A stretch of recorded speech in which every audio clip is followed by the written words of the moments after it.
All right, thank you very much, Adam, for that introduction. Huge thanks to jQueryConf for having me here. This is actually my first conference talk, so I'm really excited. And thank you to all of you for coming. Today's talk is going to be about recreating nostalgic computer games in the browser.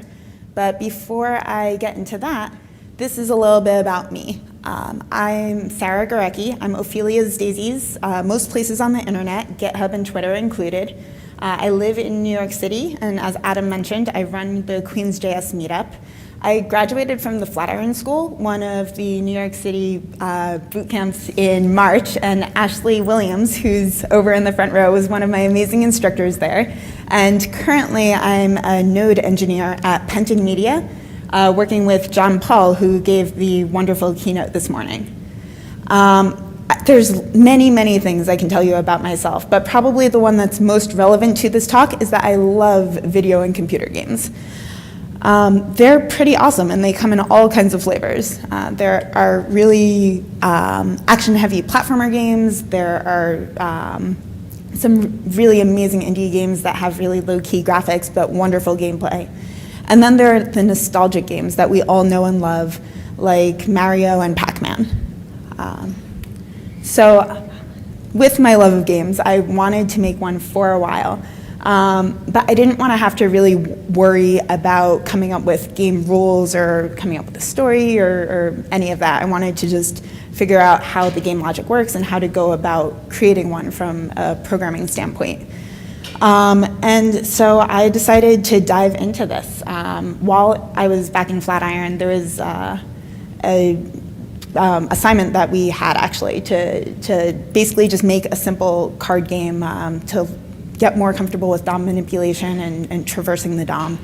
And so I took this a step further, and I decided to recreate Spider Solitaire. Jumped ahead. So who here has played Spider Solitaire? Yeah, so that's most people here. It got really, really popular with Windows XP, but I found out it was actually packaged up with some Unix systems as far back as 1989. So it's been around for quite a while. So when preparing for building the game, I started out by playing many, many, many rounds of Spider Solitaire. And the rules are actually a lot more complicated than I had initially remembered. Basic concept of the game is you want to remove all the cards from the table, and most of the rules had to do with clicking on the cards, moving the cards from one column to another, and there were a lot of validation rules with how you can stack cards. So, you can put a 2 on top of a 3, but not on top of a card of any other value, for example. The suit doesn't matter when you're moving cards around initially, but if you stack cards that are off suit, you have to remove the top cards before you can access the ones of the other suit. So that's the basic setup that we're working with. Spider Solitaire is played with 2 decks of cards. You deal out 54 to start. The difficulty level is based on the number of suits you're playing with. And each card basically has 2 important practical values, which are the numeric value and the suit, and then 2 aesthetic properties, which are the face value and the color. In planning the game, I didn't want to have to create cards each time, obviously. That would have been way too much work. And Spider Solitaire has no complex timings or animations. Everything's fairly static, and you're just moving on click events. So these properties of the game actually made it perfect candidate for building the game in the DOM and for storing all the game state there. So before I even started programming, I went about by charting out the different states that the cards in the game would have at different points in time and all of the events that would happen on various clicks. So we have our active cards. These are active and face up. These are all the ones that we can interact with, and they also are the ones that we can select. So in this example, if we clicked on the King of Diamonds, the Queen of Diamonds would also become selected at the same time because they're one stacked on top of the other. We also have our face down cards, which is the vast majority of the board when we first start out. Those can't be interacted with. We also have our reserve cards in the bottom corner. And these are not part of the board, but they can be dealt to the board, 1 card to each column if we run out of moves and want to switch things up. And we also have the blocked cards, and the blocked cards are the ones that have a different suit on top of them, so we need to uncover them before we can actually access them and move them around. So I basically gave each card a card class. That made it really easy for me to target and manipulate them. And based on the state that each card had, I also would give it one of these other classes. And again, I was very meticulous about charting out and planning ahead of time which cards would have which class at which time. So for example, a card that's face down will lose the face down class once the card immediately on top of it was removed. This game had a very thin backend, and so it just read all the card data from a YAML file and served it straight up to the client, and everything else was handled in the DOM from that point on. I basically created a poor man's two-dimensional array when I was building this, and I made different column divs, and each div would have the appropriate numbering of cards. I also dealt all the cards face down to start with because I didn't want to have to worry when first generating the board which cards would have which states. I wanted it all to just be the same. I also created card templates basically so that the data would be automatically loaded in from a YAML file. And I recognize now that this was probably not the best decision at the time, but back when I built this, each card had 4 child divs inside it that had the face, value, color, and suit stored inside, just as values. Again, not the best decision, but it worked at the time. And P.S., it makes it really easy to cheat if you try playing my version of the game later. So now on to the JavaScript. The very first thing we do on the document load is we flip over the last card in each column, and now we can start playing. So let's go. Everything in the game basically happens on a click event, and we don't really have to worry about that. I realized during building this game that it's really, really easy when storing everything in the DOM to just come up with JavaScript spaghetti. And so we're not going to get into like the line-by-line code, but generally this is what's going on there. If you click on a card on the board and the card does not have a face-down class and it does not have a blocked class, and if there are no other selected cards, then congratulations, those cards can be selected. The else in this if-else statement is where the entire rest of the game happens. And so I kind of got to this point and I was like, whoa, wait a second. This is way more complicated than I thought I was getting into. Let me take a step back. And so I broke things down into really small parts and just worked my way through one step at a time. So I thought I was ready to play. But as it turns out, I actually wasn't, because the most basic thing, clicking the card event, I was targeting all of the cards on the board. But I completely forgot about these little reserve cards down on the bottom. These are not part of the board. And so when I deal them onto the board, they wouldn't respond to any events. And this is when I first learned the power of delegation. And so by changing my logic around to apply the click events to the columns and then letting it bubble up to the card, then I solved my first hurdle in this process. So what about that else in that huge if-else statement we saw before, the rest of the game logic? A lot of it just has to do with manipulating the DOM and moving the cards around between different columns. So when cards are selected, you move the selected cards to a new column and append them there by clicking. You're removing and adding classes depending on what you're clicking on at a particular time. And this brings us to a pretty good state in the game. We can click around, we can move all the cards, but it also lets you do literally whatever you want. We're not doing any validation yet, and so that was the next task. So validating, when I was doing this, I was literally just pulling the values out of the DOM, just finding the elements I wanted and just pulling everything out. So as I said before, since all of the cards have children divs with the properties that matter, including the value and the class, I would just find the selected card, pull out those properties and compare them to the column that I was going to move, and then apply block and remove face down as needed. Also, if you don't unblock your cards, it's a really good way to have your game end really quickly. And so in a case like this, if the 5 was moved off, the 6 would automatically become unblocked, and then I would evaluate each card going up the column in turn. But one note about unblocking cards, at first I was just comparing the suit, because I was like, oh, if you're moving the cards around, of course the numbers are always going to go in the right order. Except that is false. Because of, again, those pesky reserve cards, they add a huge element of unpredictability, so you can't assume that the numbers are going to be what you expect. They can actually be any card at any time in the game. Finally, in order to check how to win the game, once a card is moved from one column to another, I would evaluate that column and see if there was a king in it, because without a king, you can't win. If a king was found, I would then work my way down the column, check each card to see if the suit and the value were appropriate for that set. If it was wrong, then great, I could just give up, try again later. But if it stayed correct and I got all the way down to finding an ace of the same suit, then that whole set of cards can just be removed, and you're one step closer to winning. It was a little tedious to be pulling all the information out of the DOM constantly. Where's my thing? But I got a working spider solitaire. So we're going to check out the 2 suits, medium. Oh, and that looks really bad here.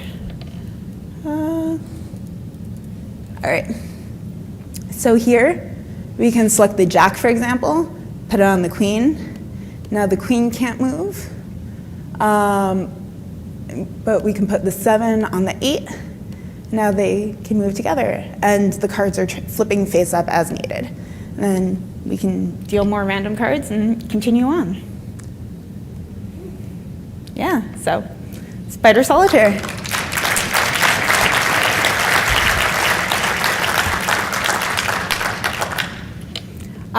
So yeah, building Spider Solitaire, it was great. It was a lot of fun. I felt like I could build anything after doing this, because there was a lot of more complicated logic that I didn't expect to have to sort out.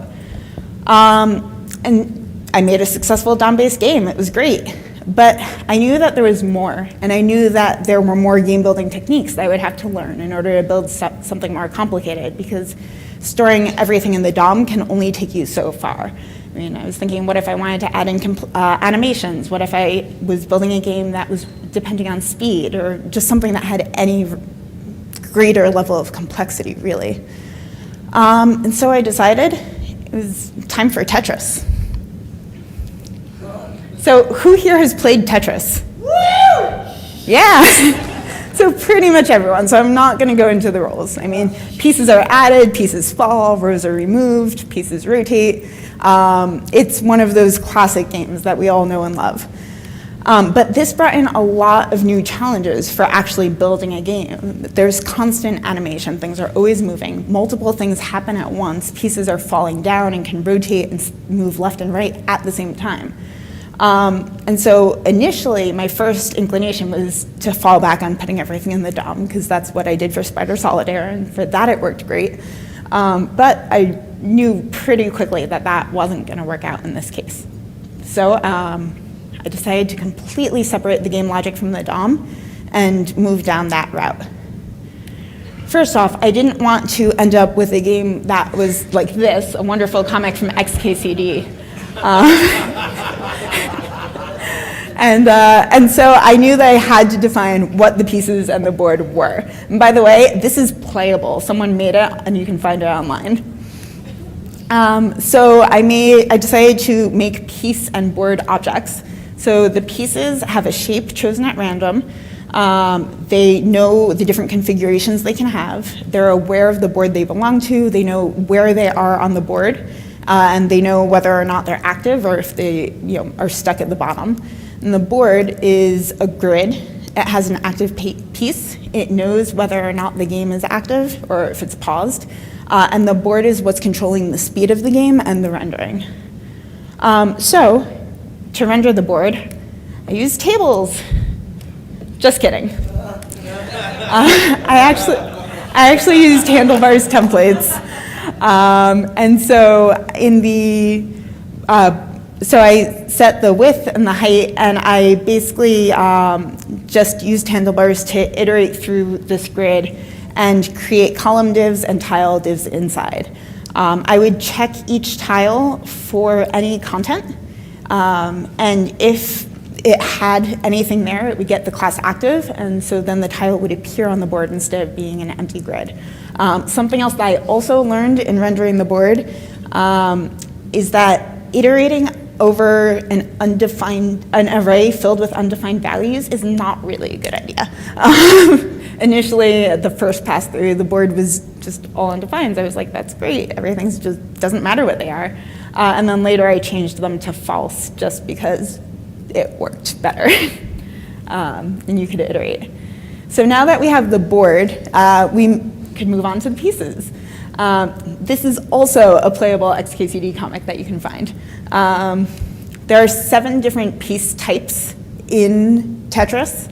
And so for each piece, I basically created, or for all the pieces, I created an object of arrays with each object containing the properties for that type of piece, including the different orientations.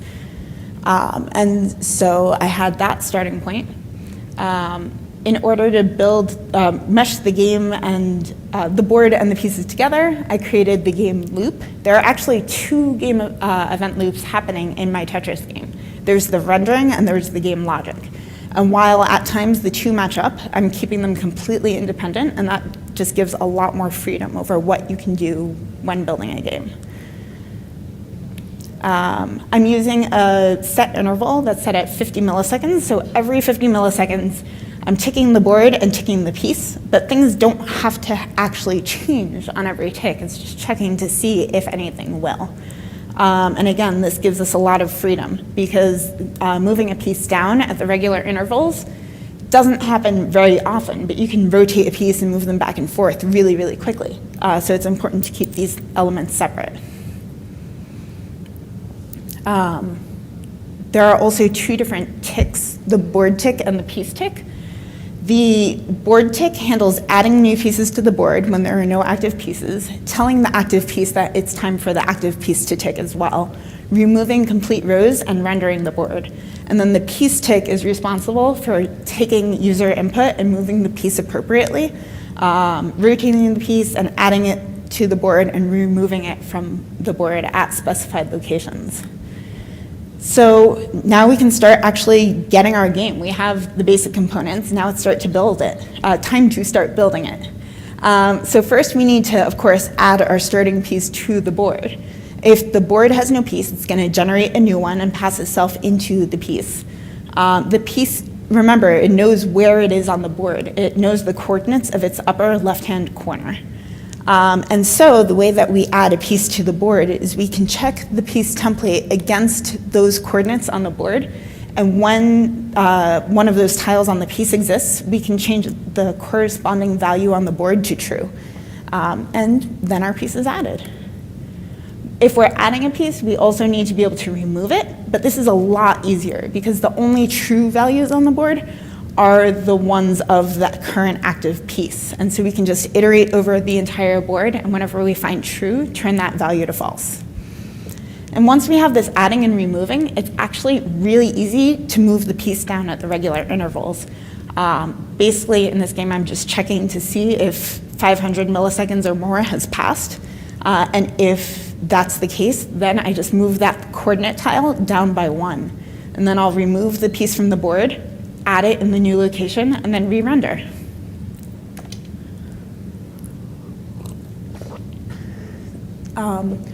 So what does that leave us with? We're basically having something that looks a little bit like this.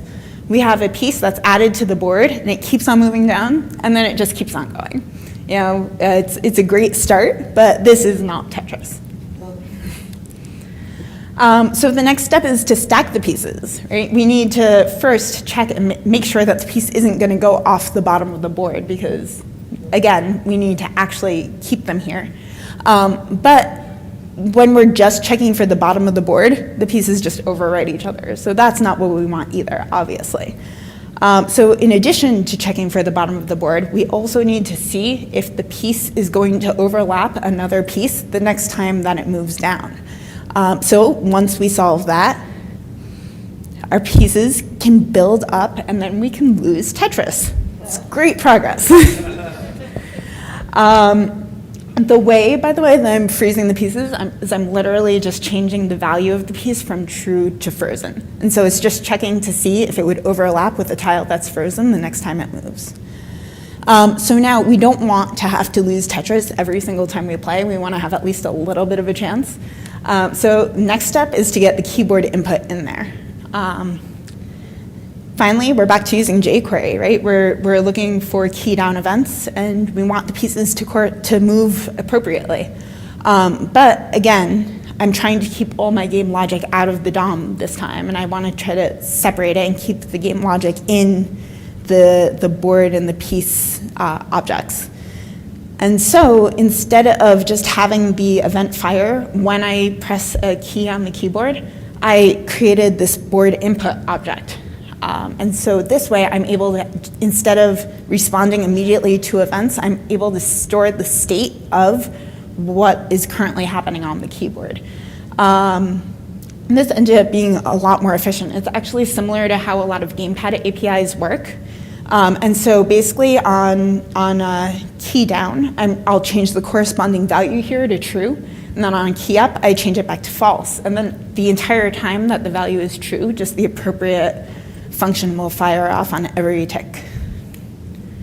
So since we already went through adding pieces to the board and moving them down, moving right and left is pretty similar. Again, we're going to just have to check one column to the right or to the left to make sure that we're not going to run into the board edge and make sure that we're not going to go off the board edge. This is a situation where it's really bad to have an off by one error. It leads to some very interesting board games. But once we're done with fixing our bugs there, then we can move our pieces back and forth. We can drop them. The only things left really are adding in rotation and being able to remove the complete column, complete rows. Rotations, again, we're getting input similar to how we did for moving right and left and down faster.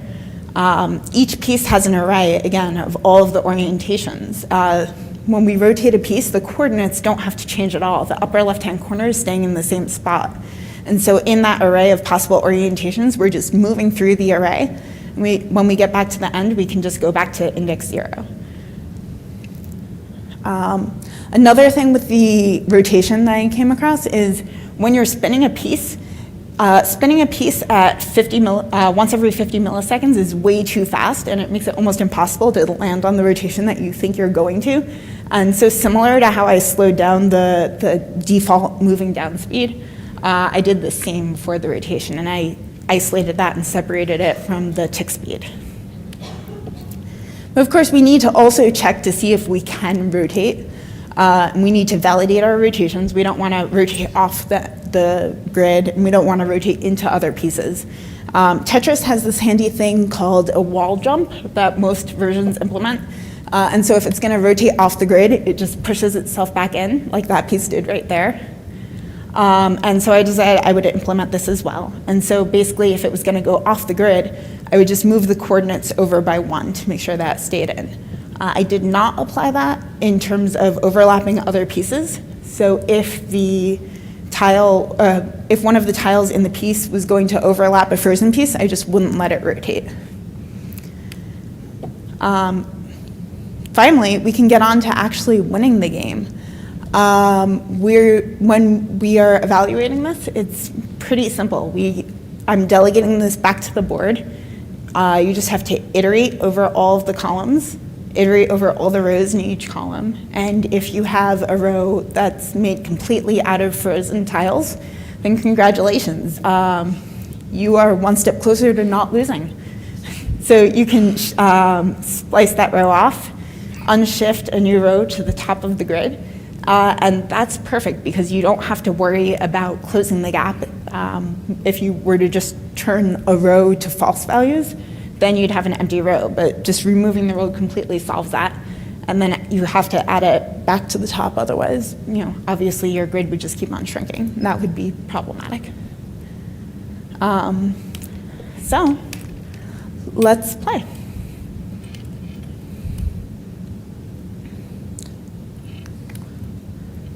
Right. So here is Tetris. We can rotate pieces, we can drop them. Oh, I can't actually see how my grid is lining up from this angle. That's problematic. Yeah, there you go. And, oh, so close. Let's see if I can see enough. Yeah! Thank you. Yeah, so that's Tetris. Thank you. So there are extra features that I want to add to my Tetris game. I want to make the pieces different colors. I want to add losing. Right now, it just goes to the top and nothing happens. I want to actually make the score keep track of how well you're doing instead of just staying 0, and add a little piece preview so that you see what's coming next. And these are all things that are really manageable by keeping all the game state in the DOM. For Spider Solitaire, I quickly realized that whenever I was trying to add new features, just having all this data in the DOM and nowhere else made it really complicated to add anything new to it. But for Tetris, keeping all that isolated makes it really easy to add improvements and add features. So in going through all this process, I realized that games are a lot of fun to play and even more fun to build at times. So I keep on talking to people and other friends and programmers who keep on saying, oh yeah, I've always wanted to build a game. It's a lot of fun. So I would say just go and do it. Games are awesome. A lot of times they're not very technically complicated, and it's all in how you're thinking about them and planning them out. It's just all in figuring out the game logic. So I highly encourage all of you to go and build your favorite games too. Thank you.